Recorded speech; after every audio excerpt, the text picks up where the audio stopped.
নমস্কার বন্ধুরা, আজকে আমার স্বপ্নের রান্নাঘরে আমি করে দেখাবো বেগুন আলু আর মাছের ঝোল তোমাদের সঙ্গে শেয়ার করব। তো এই যে নিয়ে নিয়েছি মাছ, নিয়েছি দুটো বেগুন, আর এই যে আলুকে সিদ্ধ করে নিয়েছি। এরপর আমি কড়াইটা বসাবো। কড়াইটাতে আমি তেল দেবো।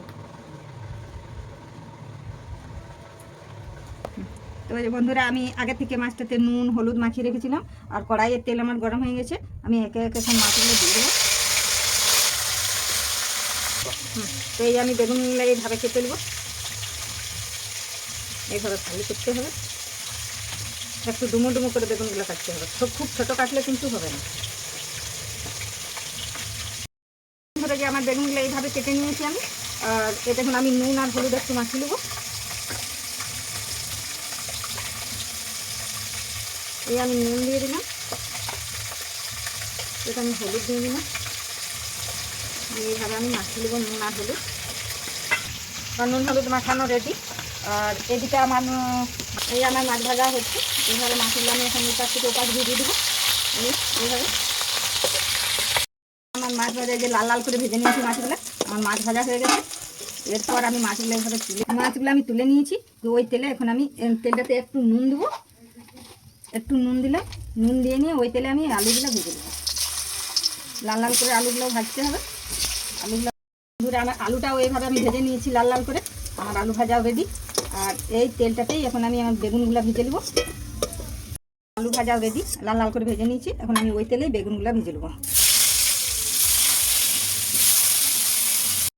বেগুনটাও ওইভাবে ভেজে নিয়েছি লাল লাল করে। বেগুনটাও ভাজা হয়ে গেছে। আমি বেগুনটাও এখন তুলে নেবো আলুগুলোর সঙ্গে। তো ওই যে বাকি তেলটা আছে, ওই তেলটাতেই আমি একটু তেল দিয়ে দেবো। তেল দিয়ে দিয়েছি, একটু নুন দেবো,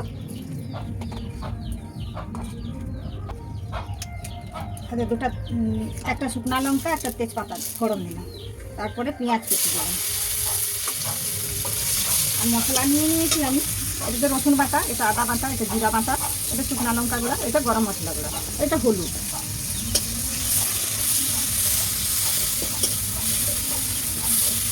তো বন্ধুরা, যে আমার পেঁয়াজ ভাজা রেডি হয়ে গেছে। আমি ওই পেঁয়াজ ভাজাটাই দিয়ে দিচ্ছি আমি একটু রসুন বাটা দিয়ে একটু আমি লাড়ে চাড়ে দেবো। তারপরে দেবো এই যে আমি আদা বাটা, 2 চামচ আদা বাটা দিলাম। আদা বাটাটাও আমি এইভাবে একটু লেলে নেবো। তারপরে আমি দেবো এই যে জিরা বাটা 1 চামচ, এটা দেওয়ার পরেও আমি একটু লেলে নেবো। দেওয়ার পরে আমি দেবো 1 চামচ হলুদ গুঁড়ো দেওয়ার পরে আমি এইভাবে একটু লেলে নেবো। তারপরে আমি কেটে রেখেছি টমাটোটা আমি দিয়ে দেবো। টমাটোটা দিয়ে দিয়ে খানিকক্ষণ লাগবে, দিয়ে দেখি টমাটোটা গলে যায়, গলে যায়। তার জন্য আর একটু নুন দিয়ে দেবো। দেখতে পাচ্ছি বন্ধুরা, টমাটোটা মশলার সঙ্গে পুরোপুরি গলে গেছে। এখন আমি দেবো 1 চামচ শুকনো লঙ্কা গুঁড়া। লঙ্কা গুঁড়া দিলে দিয়ে আর একটু দাঁড়া জল দেবো। এখন একটু জল দেবো, একটু জল দিলাম, যেটা মশলাটা আমার রেডি হয়ে যায়। তো বন্ধুরা, এই যেমন মশলা রেডি হয়ে গেছে, ওই রেডি মশলাটাতে আমি দিয়ে দেবো 1 চামচ গরম মশলা গুঁড়ো। দিয়ে করে একটু লেড়ে চেড়ে আমি দিয়ে দেবো এখন আমার সেই বেগুন ভাজা আর আলু ভাজা রেখেছিলাম সেইগুলো দিয়ে এইভাবে হালকা একটু লাগতে হবে।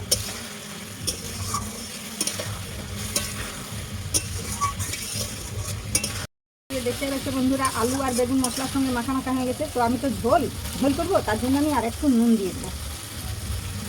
নুন দিয়ে দিয়েছি। এরপর আমি ঝোলের জন্য জল দেবো। তোমরাও পরিমাণ মতো জল দেবে, যেমন ঝোল খাবে তেমন করবে।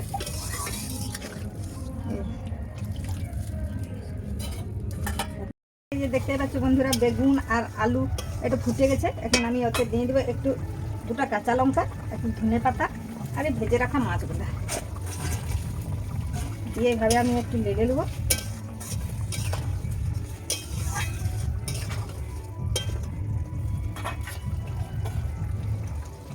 তো বন্ধুরা, আমার মাছ আলু বেগুনের ঝোল হয়ে গেছে। আমি এই যে নামিয়ে নিলাম।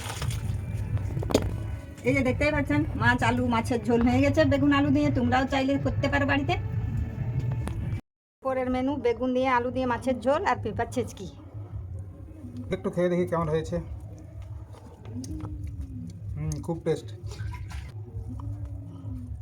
পাবদা মাছের ঝোল করতে হবে, পাবদা মাছের ঝোল। মাছগুলা আলাদা আলাদা নাম দিয়ে দিতে হবে, মাছ একই, একটা কাতলা মাছ ঝোল দিয়ে মাখিয়ে খেলাম, খুব টেস্ট।